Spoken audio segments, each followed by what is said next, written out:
I had originally planned to talk about my sordid and hilarious past, bringing us up to the present moment and detailing my plan for the future yet to come. After writing and rehearsing this piece for a week, I realized there would not be enough time in this 10 minutes I chose to allot myself to include the past, present, and future. I chose a 10-minute time limit because I believe that actually exceeds today's internet attention span. I chose as the title for this piece, "The Care of the Future is Mine," because that is the theme of today's program. Since this new paradigm does not allow room for past, present, and future to coexist, I find no better moment than now to let go of the past, embrace the present, and prepare us all for my vision of the future. I am a cartoonist. I've helped create many award-winning and/or financially lucrative properties for corporations such as Disney, Warner Brothers, Viacom, and others. In the 1980s, I, alongside many of my peers in the comic book industry, such as Eisner, Miller, Spiegelman, and many others, helped develop what is now known as the graphic novel format. I've been an innovator in bringing digital technology to comic book production with pioneering breakthroughs in computer lettering and coloring, and currently employ experiments in 3D technology, motion comics, apps, and the like. I am not claiming sole credit for any of these changes I helped introduce.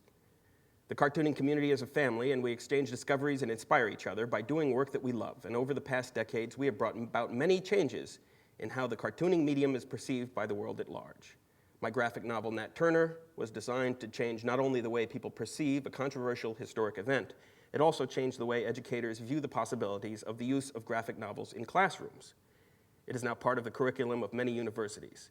I've been profiled in the Wall Street Journal and praised by the New York Times. I've been and continue to be an outspoken advocate for the rights of creative artists and have helped change and shape the nature of cartoonist contracts and the way we do business with the entertainment corporations. The publisher of DC Comics once ordered one of my stories recalled, had every printed copy removed from bookshelves and destroyed, only to see that story win an Eisner Award for Best Short Story of the Year. DC published it in hardcover soon after. I have been instrumental in changing the way cartooning is done, the way the cartoon business is run, and the way cartoons interact with and affect the world, and I will continue to do so for decades to come. I am not telling you any of this to pump myself up. Rather, I hope to explain why a cartoonist you've probably never heard of now stands before you and expects you to give a damn about what I say. Enough about the past for now. I am also a father to 4 wonderful children. They currently reside with their mother in a Manhattan apartment. They attend private school and are well provided for financially by a father who loves them dearly. Since the 1st of September, I spend my days working on a laptop at the YMCA, where I draw a monthly comic book for Marvel Comics, the world's foremost publisher of comic books. My comic features one of Marvel's most popular characters named Deadpool, who is one of the X-Men. I have held this job for over a year. When my contract came up for negotiation earlier this year, I was offered a pay cut, and my monthly page count was reduced by 2. At the same time, my child support payment was increased by the court. To compensate, I have taken on other work for other smaller publishers in addition to my monthly Marvel book. To help with the added work, I have hired an assistant named Mindy Steffen, who receives about a quarter of my pay. Rather, I owe her a quarter of my pay. She gets paid when I do. So here I am, head of a virtual cartoon studio with 1 employee, a steady paycheck, healthy, safe children, and a bunch of great new cartoons in the works, ready to be released next year. This is the present day. The care of the future is mine. Let's talk about the future. When my next paycheck comes, I will invest in a solar-powered generator. It is the kind which the Army uses when stationed in lands which have no power. For only $2,000, I will have a limitless free power source to run the 3 computers which I use to make animated cartoons and comic books. I will continue to employ my worker, Mindy. We communicate via email and Skype, and transfer work electronically using free online services such as Dropbox, YouSendIt, and Gmail. So we'll keep making money for the 7 people I am currently financially responsible for. So now I'm free to work in peace and feed my family. Let's take a look at what kinds of jobs are available to me. As I've said, the entertainment corporations which employ me are cutting everyone's pay with the threat that if we don't comply, the few jobs that remain available will be outsourced like everything else. So we'd better take this rotten deal and hope we won't get another pay cut, right? I'm sure they won't try the same thing again next year, right? Here's the thing. A few years ago, I published a few of my own books through my own company. I didn't get rich, but the books were profitable. Here's the secret to making profits. Spend less than you make.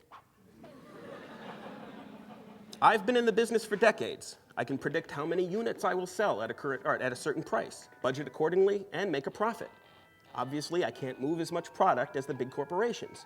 But when I do the math, I find that since the corporations are only paying me a few thousand per job, I can make the exact same amount of money by producing and distributing my own work, and while I'm selling less units, I get 100% of the profits. I did it before, and I stopped because my marriage was collapsing. I hoped that if I got a steady job at Marvel and gave up my other businesses, my wife would take me back. Since that plan failed, I can get on with my life and business. I will be free to travel, selling my work through public appearances at comic book conventions, film festivals, and whatever bookstores still remain open.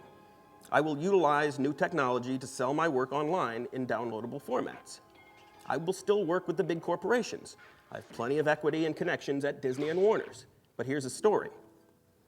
When I was 40, I got my first job on a Disney cartoon, Phineas and Ferb. For me, it was the achievement of a lifelong dream. I was thrilled as I walked onto the studio lot. Here I am. I finally made it. After 40 years, I'm finally a Disney cartoonist. As I strutted across the grounds to my new office, the heads of every cartoonist in sight turned my way. Look, it's Kyle Baker. Oh my God, can I have your autograph? What are you doing here? I said, I've made a terrible mistake. See, by cutting budgets, cutting pay, and outsourcing, the corporations have driven production costs so low that even I can afford to outsource my next cartoon to India. I literally make 50 times what an Indian animator makes. I've done the math. I could hire 50 Indians. And the American corporations have screwed the domestic talent so hard that every artist, writer, actor, and musician is in the same boat I'm in. I can offer these people a better deal than they're currently getting, or else I'll send those jobs overseas where many governments offer subsidies to American outsourcers. I've done the research. It will work. It already is working. I can set up a tax-free corporation in the Bahamas, outsource to Trinidad, get a government subsidy, and bank in the Caymans, and it's all legal. Ask Enron. Ask the failed banks, which got a $1 trillion bailout. The system is working. Do you know what the secret to Walt Disney's success was? Besides imagination, talent, and hard work. Disney capitalized on the worst economic depression in history by hiring the most talented people in the country for pennies. He did it by offering more than people could get anywhere else. He offered professional training and opportunities for advancement. He excited his workers by showing them how they were part of something new and wonderful that they could get in on the ground floor of. He enticed people to follow him by using his imagination and powers of persuasion to help others see his magical vision of a glorious future. And he did all this while on the verge of bankruptcy. The bank foreclosed on the first animated feature film, Snow White, in the middle of production. Okay, the man was a union buster, but I'm in 2 unions, and where did it get me? Where did it get you? I can work with other artists like myself to create a better way to care for our families. We don't have to be slaves. Cartoonists, you know who I am, and you know that I know what I'm talking about, and I can and will do this. I communicate and learn from independent, creator-friendly publishers like Image Comics, and independent Oscar-nominated filmmakers like Bill Plimpton. There are precedents. This is happening. Ladies and gentlemen, together we can create a new era of entertainment where people create the best cartoons ever, and the talented folks that create them will be fairly compensated. I've done it before alone, and I'm going to do it again with whoever wants to follow. The care of the future is mine. Thank you all, and stay tuned. And thank you all for coming out.